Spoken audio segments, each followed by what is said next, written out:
बिजनौर में मुख्यमंत्री योगी आदित्यनाथ ने शुक्रवार को बिजनौर में आयोजित जनसभा के दौरान समाजवादी पार्टी समेत विपक्षी दलों पर जमकर निशाना साधा। करीब 1000 करोड़ रुपए की विकास परियोजना के लोकार्पण और शिलान्यास कार्यक्रम में पहुंचे मुख्यमंत्री ने कानूनी व्यवस्था, गन्ना किसानों और विकास कार्यों को लेकर अपनी सरकार की उपलब्धियां गिनाई।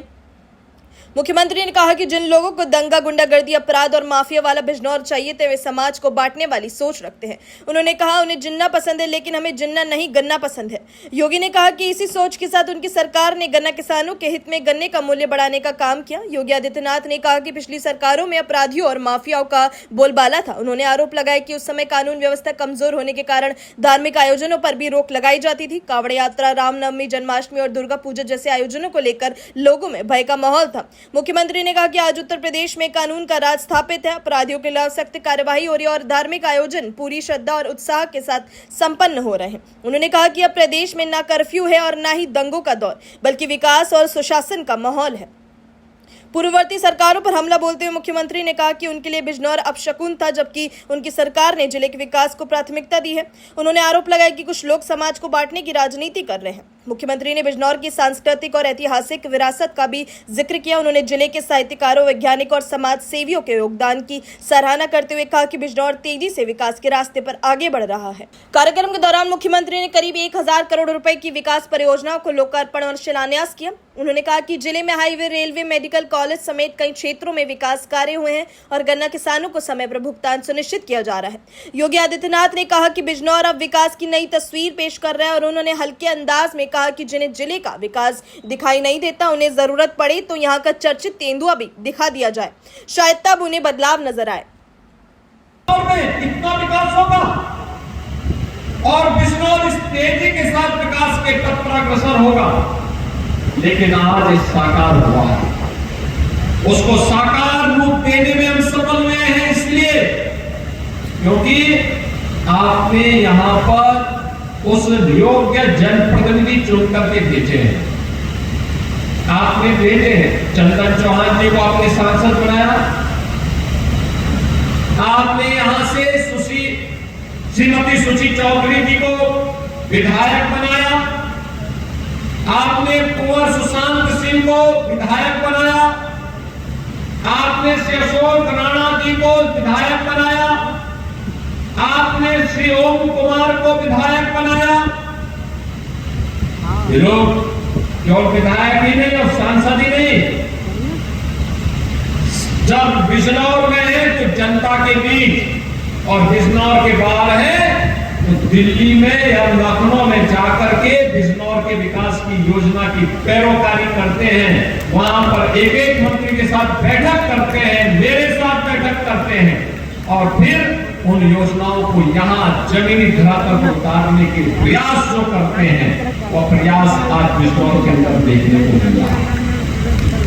बहनों और भाइयों, महात्मा विदुर की स्मृतियों को लेकर के आज बिजनौर मजबूती के साथ आगे बढ़ रहा है और उन्हीं बातों को लेकर के आज मुझे बिजनौर में 1000 करोड़ रुपए की मात्र 2 विधानसभाओं की बात कर रहा हूं। पिछले दिनों में बड़ा पूर्ण आया था और उस समय मैंने बुरहानपुर में सैकड़ों करोड़ की परियोजनाओं का लोकार्पण और शिलान्यास किया था और वहां पर मुझे लगभग 3000 उन पाकिस्तान और बांग्लादेश से विस्थापितों को उनके जमीन के पट्टे उनको उपलब्ध करवाने का भी अवसर प्राप्त हुआ था, जो लोग लगभग 8 दशक से इंतजार कर रहे थे। 8 दशक से जिनके साथ न्याय नहीं हो पाया था। देश का विभाजन कांग्रेस के पाप के कारण हुआ, लेकिन खामियाजा इन सिख बंधुओं ने भुगता था, इन सिख बंधुओं ने भुगता था। पंजाब से आने वाले बंधुओं ने भुगता था, बांग्लादेश से आने वाले बंधुओं ने भुगता था। आज भी आप देखते होंगे बांग्लादेश में क्या पाप होता है। वहां पर दलित मारा जाता है, लोगों के मुंह बंद हो जाते हैं, कोई बोलता नहीं। उनके घर जलाए जाते हैं, कोई बोलता नहीं है। योगेंद्र नाथ मंडल के पाप के कारण ये हत्याएं हो रही हैं। बहनों और भाइयों, जब ये देश आजादी की लड़ाई लड़ रहा था, उस समय देश के अंदर दो ऐसे महापुरुष थे जो उस समय दलितों की आवाज बन करके देश की आजादी की लड़ाई में अपना योगदान देते थे। एक थे बाबा साहब डॉक्टर भीमराव अंबेडकर और दूसरा नाम था श्री योगेंद्र नाथ मंडल का। बाबा साहब भीमराव अंबेडकर सदैव भारत के अंदर भारत की आजादी के लिए ब्रिटिशर के खिलाफ लगातार मोर्चाबंदी की थी, लगातार लड़ते रहे। योगेंद्र नाथ मंडल की इस लड़ाई को मजबूती के साथ आगे बढ़ाते रहे। कांग्रेस ने बाबा साहब भीमराव अंबेडकर को हमेशा अपमानित करने का काम किया, लेकिन जब देश की आजादी नजदीक आई, बाबा साहब भीमराव अंबेडकर मजबूती के साथ देश की आजादी की लड़ाई से जुड़े रहे। लेकिन योगेंद्र नाथ मंडल मुस्लिम लीग के बहकावे में आ गए। यह देश आजाद होता है, बाबा साहब भीमराव अंबेडकर भारत के न्याय और कानून मंत्री बनते हैं। योगेंद्र नाथ मंडल पाकिस्तान चले जाते हैं, वे पाकिस्तान के कानून मंत्री बनते हैं। परिणाम क्या? देश का विभाजन होता है।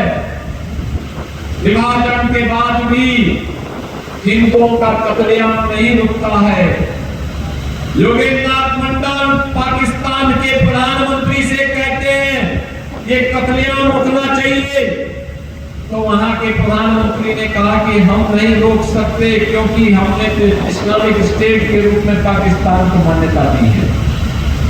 योगेंद्र नाथ मंडल को अपनी जान बचा करके भाग करके वापस हिंदुस्तान आना पड़ा। 1950 से लेकर के अगले 15-17 वर्ष वह व्यक्ति गुमनाम जीवन जी करके हमेशा के इतिहास में विलीन हो गया। बाबा साहब भीमराव अंबेडकर, जिन्होंने देश के वंचितों के लिए, दलितों के लिए, पिछड़ों की लड़ाई को लेकर के लड़ाई लड़ते रहे, आज भारत के अंदर, दुनिया के अंदर वंचितों और दलितों के मसीहा के रूप में सारे समाज के लिए पूज्य हो गए। प्राप्त किया था ऐसी पावन धरा को, जिसने देश के अंदर अनेक विभूतियों को जन्म दिया।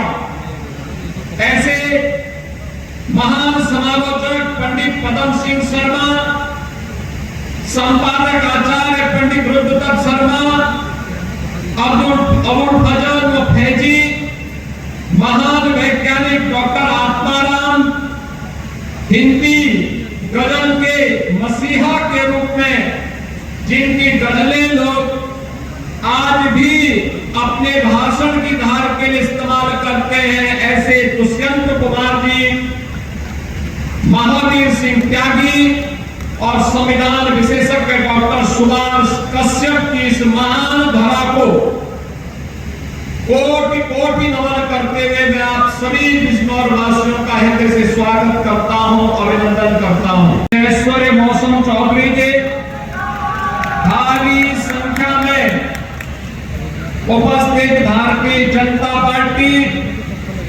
राष्ट्रीय लोकदल के हमारे सभी पदाधिकारीगण और बिजनौर के मेरे सभी उपस्थित बहन और भाइयों, मैं सबसे पहले मां गंगा की पुण्य धारा से अभिसिंचित महात्मा विदुर की इस पावन तपोभूमि, जहां 5000 वर्ष पहले लीलाधारी गन्ने की मिठास के लिए विख्यात हमारा बिजनौर कितना समृद्धशाली है।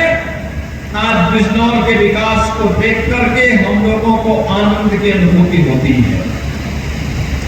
आज क्या नहीं है बिजनौर में? हाईवे भी है, रेलवे भी है, मेडिकल कॉलेज भी है, गन्ना किसानों को गन्ना मूल्य का भुगतान भी हो रहा है। जिसको ये विकास दिखाई नहीं देता है, तो मैंने यहाँ के प्रभारी मंत्री से कहा है कि उन लोगों को यहाँ का लेपर्ड भी उनको देकर लेकर के चले जाओ, उन तक पहुंचवा लो। यानी बिजनौर ने संघर्ष की एक नई गाथा को लिख करके विकास की यात्रा को तय किया है। लकड़ी की कारीगरी कैसे होती है, नगीना के कारीगरों ने दुनिया के सामने अपनी हाथ के हुनर का लोहा मनवाया है। और ऐसी पालनधरा में आकर के मुझे सचमुच अच्छा लगा जब मैं बिजनौर में आया। यहां का सुहावना मौसम, मां गंगा का सानिध्य, और 9 वर्ष पहले जो बिजनौर जिसके बारे में लोग कहते थे कि गंदगी है, आज मुझे बहुत अच्छा लगा। एक और बार एसोसिएशन के पदाधिकारी थे, हमारे अधिवक्ता थे, दूसरी ओर अन्नदाता किसान और युवाओं का हुजूम, सड़कों पर व्यापार मंडल के पदाधिकारियों का समूह यहाँ की सड़कों पर स्वागत के लिए उतावला दिखाई दे रहा था और स्वच्छ बिजनौर का एक नया संदेश दे रहा था। के लिए आपका आह्वान करने के लिए आज मैं आपके बीच आया हूं कि बहनों और भाइयों, इस विशिष्टता के लिए डबल इंजन की सरकार चाहिए थी और प्रधानमंत्री मोदी जी के नेतृत्व में, प्रधानमंत्री मोदी जी के मार्गदर्शन और नेतृत्व में आज आपको देखने को मिल रहा है। हम लोग पहले भी हाईवे बना रहे थे और अब तो हम लोगों ने घोषणा कर दी है कि गंगा एक्सप्रेस वे को भी हम यहीं से होकर के हरिद्वार तक पहुंचाने का काम कर रहे हैं।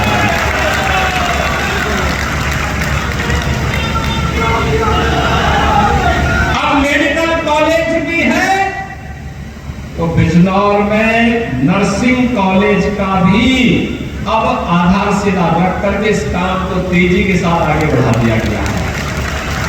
अब बिजनौर की बेटी नर्सिंग क्षेत्र में जाकर के अपना परचम लहराएगी। 100% प्लेसमेंट की गारंटी किसी क्षेत्र में दी जा सकती है, वो नर्सिंग के क्षेत्र में दी जा सकती है। और बिजनौर की बेटी को बिजनौर के बाहर नहीं बल्कि यहीं पर स्थापित होने वाले नर्सिंग कॉलेज में उसको सारी शिक्षा की व्यवस्था प्राप्त होगी। बहनों और भाइयों, ये काम 17 के पहले भी हो सकता था।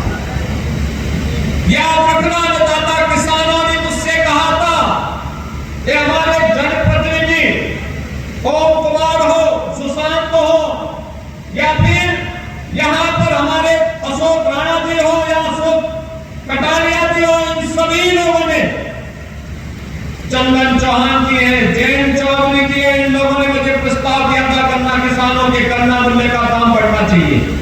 मैंने कहा कितना चाहिए? इन्होंने कहा 400 तक हो जाता तो बहुत अच्छा रहता।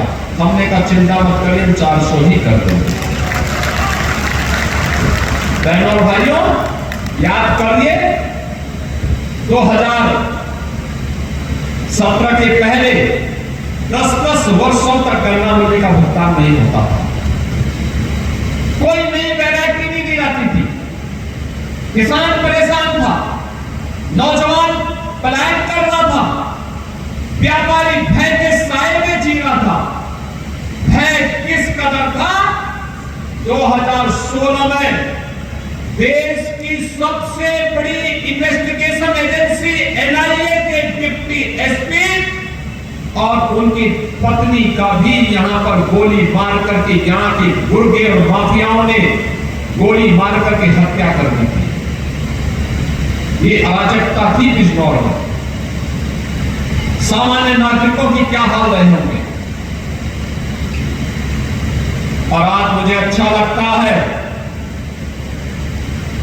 आज मुझे अच्छा लगता है कि हमने जो संकल्प लिया था अपराध मुक्त, अपराधियों से मुक्त उत्तर प्रदेश, आज वह बिजनौर भी माफिया और अपराध से मुक्त होकर के विकास के पथ पर तेजी के साथ अग्रसर हो रहा है। बहनों और भाइयों, जिन लोगों को दंगा युक्त, गुंडा युक्त अपराध और माफिया से युक्त बिजनौर चाहिए था।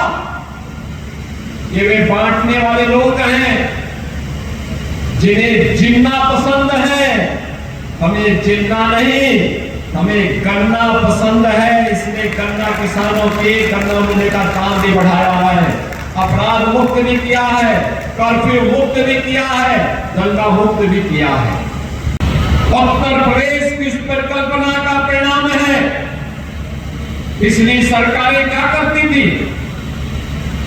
वे कहती थी कि अपराध और अपराधियों पे नियंत्रण नहीं हो सकता, उपद्रव को वे नियंत्रित नहीं कर सकते थे, तो इसलिए वे कांवड़ यात्रा पे रोक लगा देते थे, जन्माष्टमी के आयोजन पे रोक लगाते थे, श्री रामनवमी की शोभा यात्रा पे रोक लगाते थे, दुर्गा पूजा के पंडालों को रोक लगाते थे। लेकिन अब अपराध और अपराधियों पर नियंत्रण है। कर्फ्यू मुक्त, माफिया मुक्त और दंगा मुक्त उत्तर प्रदेश है, तो धूम धड़ाके के साथ अब कांवड़ यात्रा निकल रही है। अब कोई रोक नहीं है। श्री कृष्ण जन्माष्टमी पे कोई रोक नहीं है, रामनवमी की शोभा यात्रा पे रोक नहीं है, दुर्गा पूजा पंडालों पे कोई रोक नहीं है।